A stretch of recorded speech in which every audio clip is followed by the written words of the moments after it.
Beyond Basics YouTube channel එකේ මේ video එකෙන් අපි ඔයාලට කියලා දෙන්නේ පාට A4 කලර් වලින් කොහොමද ලස්සනට කේක් එකක් ඩෙකරේට් කරන්න කියලා. මේක හරිම ඉන්ටරෙස්ටිං කේක් ඩෙකරේටිං අයිඩියා එකක්.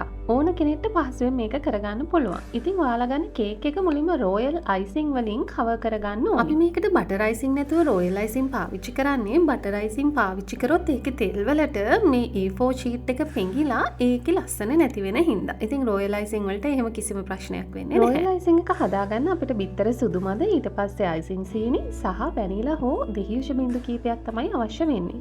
හරිම පහසුවෙන් ගෙදරදීම හෑන්ඩ් බීට් කරගෙන වුණත් මේ රෝයල් අයිසිං එක අපිට හදාගන්න පුළුවන්.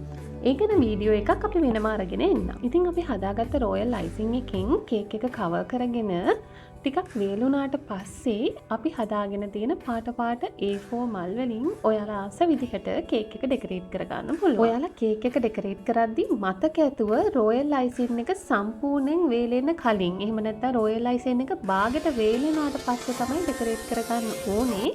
මොකද සම්පූර්ණයෙන් වේලුණාට පස්සේ මේ මල් ගහලා ඩෙකරේට් කරන්න යද්දී අයිසින් එක පැලිලා කේක් එක ටිකක් අවලස්සන වෙන්න පුළුවන්. මේ වගේ ලස්සන A4 මල් හදන විදිහේ වීඩියෝ එකකුත් අපි පස්සේ ඔයාලට අරගෙන එන්නම්. ඉතින් ඊගා පාර කේක් හදනකොට ඔයාලා මේ ඩෙකරේෂන් එකත් try කරලා බලන්න. මේ වගේ අලුත් දේවල් ඉගෙන ගන්න අපේ channel එක subscribe කරලා තියාගන්න.